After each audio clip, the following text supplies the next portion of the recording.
السلام علیکم جی، میں ہوں عثمان خادم کمبود۔ دعا زہرا کیس اپنے آخری مراحل میں داخل ہو چکا ہے اور اہم ترین کچھ پیش رفت ہوئی ہیں اس کیس کے اندر، جن کے چشمدید گواہ ہیں، جن کے بارے میں مکمل معلومات رکھنے والے سینئر صحافی ندیم خالد ہمارے ساتھ موجود ہیں۔ آج کی ویڈیو کے بارے میں یہ نہیں کہوں گا کہ کوئی فالو کریں، سبسکرائب کریں، لائک کریں، صرف ایک گزارش ہے کہ حقائق جاننا چاہتے ہیں تو آخر تک اس ویڈیو کو دیکھیے گا تاکہ آپ کی آنکھیں کھل سکیں کہ اس کیس کے اندر کیا کیا چیزیں ہیں جو ابھی تک سامنے نہیں آ سکی۔ تو سب سے پہلے ہم تازہ ترین اپڈیٹ لے لیتے ہیں ندیم خالد سے۔ ندیم صاحب، یہ بتائیے گا کہ اس وقت دعا زہرا کہاں پہ ہے، کس حال میں ہے، اور کیا ابھی تک پیش رفت ہوئی ہے دعا زہرا کی ذات کے حوالے سے؟ دعا زہرا اس وقت دارالایمان میں ہے، لاہور کے اندر ایک، اور اس کو ظہیر گینگ جو ہے وہ اس کو اپنی کامیابی سمجھ رہا ہے۔ وہ کامیابی اس لیے سمجھ رہا ہے کہ انہوں نے آج جو مجسٹریٹ ہے ان کے ہاں ایک درخواست دی ہے دعا زہرا کو ہی مدعی بنا کے، جس میں یہ کہا گیا ہے کہ میں کراچی نہیں جانا چاہتی، میرے والد جو ہے وہ مجھ پر کوئی بھی ظلم کر سکتے ہیں، اس لیے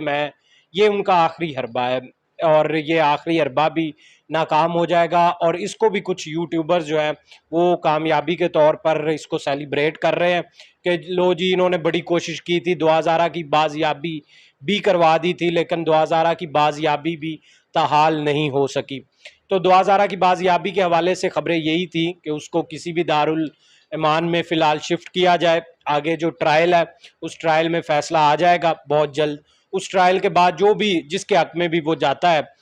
کیس، وہ اس دعا زہرا کا وہی حقدار ہوگا، اور وہ حقدار اس کا والد ہی ہے۔ اس کا والد اس لیے ہے کیونکہ وہ یہ بات ثابت ہو چکی ہے، میڈیکل بورڈ ایک بیٹھا تھا 11 رکنی، اس میں اس کی جو رپورٹ تھی اس کو مد نظر رکھتے ہوئے دعا زہرا کی عمر 15 سے 16 سال، 16 سال سے کم اور 15 سال کے زیادہ قریب، یعنی کہ ہم اس کو 15 سال ہی کہتے ہیں۔ اور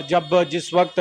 ظہیر خود لے کر آیا تھا، اب تو یہ بات بھی جو ہے وہ کتنی ڈٹائی کے ساتھ یہ لوگ جھوٹ بولتے رہے، اور تمام یوٹیوبرز کو انٹرویوز بھی جب دیے، دعا زہرا نے یہ جھوٹ بولا، خود بولا۔ اس سے آپ اندازہ لگا سکتے ہیں کہ میں ایک ٹیکسی ڈرائیور کے ساتھ آئی تھی، تو اگر وہ ٹیکسی ڈرائیور کے ساتھ آئی تھی تو ہم اس ٹیکسی ڈرائیور کو تلاش بھی کرتے رہے، لیکن کہیں پر بھی وہ کنیکٹ نہیں ہو رہی تھی، سٹوری کچھ سمجھ میں نہیں آ رہی تھی، اس طرح ممکن نہیں تھا۔ لیکن ہم نے پھر بھی اس فیکٹر کو بھی اگر سچ مانتے ہوئے اس پر تحقیق بہت زیادہ کی۔ ہم پنجاب یونیورسٹی گئے، ہم نے وہاں کے سیکیورٹی عملے سے بات کی، اس کے بعد ان کا وہ گھر سامنے آ گیا، اس کے بعد اب تو تفتیش میں صاف ظاہر ہو گیا، جو سی ڈی آر ہے اس کے مطابق ظہیر کی لوکیشنز وہ کراچی کی نکل آئیں اس دن جس دن دعا زہرا کو اغوا کیا گیا تھا۔ تو اب تو کسی صورت بھی بچنے کی صورت نہیں بچی۔ ابھی ظہیر جو ہے اس وقت جب ہم یہ بات کر رہے ہیں تو اس وقت تک وہ 4 دن کی ضمانت پر ہے، 4 دن کے بعد اس کو گرفتار کر لیا جائے گا۔ اس کے بعد یہ بتا دیں کہ جو سندھ کی جیلیں ہیں وہ بڑی سخت جیلیں ہیں، وہ پنجاب کی طرح کی جیلیں نہیں ہیں، یہاں پر پھر بھی کچھ نہ کچھ بہتری ہے، وہ بڑی سخت جیلیں ہیں۔ اور زرداری صاحب اکثر ہی ان جیلوں کا ذکر بھی کرتے ہیں اور کہتے ہیں کہ ان کے مخالفین کو اگر یہاں پہ چھوڑا جائے تو یہاں پر بہت سے جانور بھی ان جیلوں کے اندر قیدیوں کے ارد گرد رات کو سوئے ہوئے گھوم رہے ہوتے ہیں، اور وہ بڑے خطرناک قسم کے جانور ہوتے ہیں۔ تو اس سے تو یہ صاف ظاہر ہوتا ہے کہ بچنے کی کوئی امید اب رہی نہیں۔ اب رہی ہے امید، کچھ رہی ہے تو وہ ان یوٹیوبرز پر ہے کہ کاش ان کا ضمیر جاگ جائے اور وہ کاش قوم سے معافی آج ہی مانگ لے تو ان کے لیے بہتر ہوگا، ورنہ 33 لوگوں کی ایک لسٹ بنی ہے، اس میں وہ تمام ہمدرد بھی شامل ہے جو اس اغوا میں شامل تھے، اور اس میں وہ تمام لوگ جو کم عمر بچی کو ورگلاتے رہے، اس سے غلط بیانات لیتے رہے، وہ بھی اب اس کا ان 33 لوگوں کی لسٹ میں وہ لوگ بھی شامل ہو چکے ہیں۔ تو ابھی ظہیر جو ہے 4 دن کے بعد جب اسے گرفتار کیا جائے گا تو اس کا کیس جو ہے وہ پنجاب میں کی عدالتوں میں چلے گا یا سندھ میں چلے گا؟ اور کیونکہ وہ اب پتہ تو چل گیا کہ سندھ میں موجود تھا، وہاں سے وہ لڑکی کو لے کے آیا دعا زہرا کو، تو اگر وہاں پہ بھی چلتا ہے تو اس کی سزا کیا ہو سکتی ہے؟ دیکھیں بات سنیں، یہ پنجاب میں تو یہ کیس چل نہیں سکتا، پنجاب سے یہ ریلیف لے سکتے ہیں، جس طرح ابھی ریلیف لے لیا 4 دن کا کہ فی الحال وہ تفتیش کا حصہ بننا چاہتے ہیں، انہیں حفاظتی ضمانت دی جائے، ان کو گرفتار نہ کیا جائے، تو یہ ایک دفعہ ہی ملتی ہوتی ہے حفاظتی ضمانت، زیادہ سے زیادہ ایک مرتبہ اور مل جاتی ہے، اس کے بعد آپ کا اگر جرم میں آپ شامل ہوں اور خاص طور پر ایسے ایویڈنس سامنے آ جائیں جس کے مطابق جب اغوا ہوا تھا اور آپ اغوا کار تھے اور آپ کی وہاں پر لوکیشن بھی ثابت ہو جائے تو یہ بہت بڑا ایویڈنس ہوتا ہے. تو اس لیے ظہیر کا جیل جانا تو جو ہے وہ لازم ہے. اب پنجاب کے اندر وہ کیا کریں گے, اس طرح فاسٹی ضمانت جس طرح لی اس طرح, اور اس کے بعد اب وفاقی حکومت اور پنجاب حکومت بھی ان کے ساتھ تعاون کر رہی ہے, کیونکہ ان کو بھی انہوں نے چائلڈ پروٹیکشن بیورو کے جو ڈی جی ہیں ان کو بھی ایک خط لکھا گیا. جبران ناصر جو وکیل ہیں مہدی علی کاظمی کے, ان کی طرف سے اس لیٹر میں بھی یہ ریکویسٹ کی گئی کہ اب کاروائی کی جائے ان اداروں کی جانب سے اور بازیابی کے لیے کچھ نہ کچھ کیا جائے. لیکن چونکہ بازیابی تو ہونی تھی, وہ تو یہی چاہ رہے تھے کہ دارالایمان یا چائلڈ پروٹیکشن بیورو کے حوالے کیا جائے. اب وہ ایک سرکاری ادارہ ہے, اب سرکاری ادارے سے سندھ کی گورنمنٹ لیٹر پہلے لکھ چکی ہے اس بچی کو کراچی لایا جائے. اب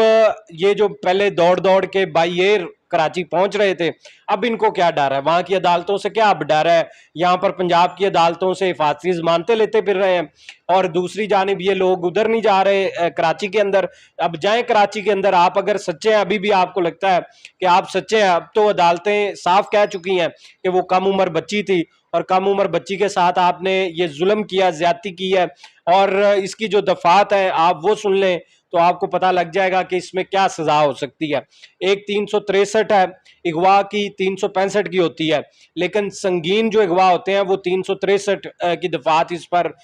درج ہیں, 361 کی ہے, اس کے بعد 376 کی اس پر دفعات لگیں گی. 376 زیادتی ظلم ریپ ہوتا ہے, لیکن اس سے بھی زیادہ سنگین 375 اور 371 ہے, یعنی کہ جس میں کم عمر بچی کے ساتھ جو ہے وہ زیادتی کی جائے. تو یہ بھی الزامات جو ہیں یہ بھی عدالت کے اندر اب ثابت ہوں گے. تو ان کو ہی بیس بناتے ہوئے جو وکیل ہیں جبران ناصر, وہ کیونکہ یہ جو اب آیا چلان اس میں یہ بات صاف واضح ہو گئی ہے کہ ان کو شامل تفتیش کیا جائے گا. اس سے پہلے تو یہ بھی آپ کے لیے نئی اور حیران کن بات ہوگی کہ ان کو تفتیش میں شامل ہی نہیں کیا گیا تھا, یعنی کہ ظہیر سے آج کے دن تک سندھ پولیس نے یا پنجاب پولیس نے جو گرفتاریاں کی تھی ان گرفتاریوں کے مطابق کہیں ایک مرتبہ بھی اس سے کوئی سوال و جواب ہی نہیں ہوا, کوئی ایسا سوال و جواب نہیں ہوا جس کو تفتیش کا حصہ بنایا جائے. تو یہ کتنا بڑا ظلم ہے کہ اداروں نے خود ہی فیصلہ کر لیا تھا, اور نہ جانے کون لوگ یہ فیصلے کروا رہے تھے کہ ادارے جو ہیں وہ ہمارے ادارے, اور جہاں پر آئی جی کو ہٹا دیا جائے وہاں پر ہماری پولیس کا ایک ڈی ایس پی یا ایک سب انسپیکٹر آئی او جو ہے وہ سوال ہی نہ پوچھے ملزم سے, اور اس کے مطابق سب ٹھیک ہو. تو سب اب صاف پتہ لگ گیا قوم کو کہ سب ٹھیک نہیں تھا, سب غلط تھا. اور اب اسی بنیاد پر اب جب ٹرائل چلے گا تو ٹرائل کے اندر یہ 4 دن کے بعد جب حفاظتی ضمانت خارج ہو جائے گی تو یہ سب سے پہلے ان کو گرفتار کر لیا جائے گا. جب گرفتار کر لیا جائے گا اس کے بعد ان سے سوال و جواب وہ والے ہوں گے جو کہ تفتیش کا حصہ ہوں گے, اور اس معاملے میں بھی سندھ پولیس پنجاب پولیس سے بہت آگے ہے ماشاءاللہ, اور وہ ایسے سوال و جواب کرے گی ان سے کہ اب ان کو لگ پتا جائے گا, کیونکہ اب بچنے کی کوئی امید ہے نہیں. اب ایسے سوالات ہو نہیں سکتے کہ سنائے ظہیر صاحب سنیکس کی, سنائے ظہیر صاحب بوتل کوئی پینی ہے آپ نے, تو اس طرح کی خدمتیں اب نہیں ہوں گی. اب یہ پہلے والا ماحول وہ والا نہ دیکھیں جہاں پہ سیلفیاں ان کے ساتھ اتر رہی ہوں گی, جہاں پہ ان کی ویڈیوز بن رہی ہوں گی, جہاں پہ یہ ٹانگ پہ ٹانگ رکھ کے بیٹھے ہوں گے, جہاں پہ ان کے سامنے جامع شیری پڑی ہوگی, جہاں پہ ان کے سامنے اور پیزے پڑے ہوں گے. یہ والا ماحول اب ان کا ختم ہو گیا ہے. یہ ہم پہلے دن سے ان کو سمجھا رہے تھے کہ دیکھیں آپ بچی اگر آ گئی تھی آپ کو رابطہ کرنا چاہیے تھا, اگر آپ نے رابطہ نہیں کیا اب بھی آپ کے پاس راستہ یہ ہے کہ بچی کو اس کے والدین کے حوالے سب سے پہلے کر دیں, خاموشی سے بچی کو اس کے والدین کے حوالے کر دیں, اس کے بعد خود قانونی جنگ کے لیے چلے جائیں. اور اگر وہ آج بچی جو ہے وہ اس قابل نہیں ہے تو کل کو فیصلہ کر لے گی, لیکن آپ یہ ظلم نہ کریں اس کے والدین کے ساتھ کہ والدین دھکے کھا رہے ہیں, رو رہے ہیں عدالتوں کے اندر, پوری قوم دیکھ رہی ہے, اور آپ اپنی کون سی طاقت کا نشہ دکھا رہے ہیں قوم کو. یہ آپ بالکل غلط کر رہے ہیں, یہ آپ زیادتی کر رہے ہیں.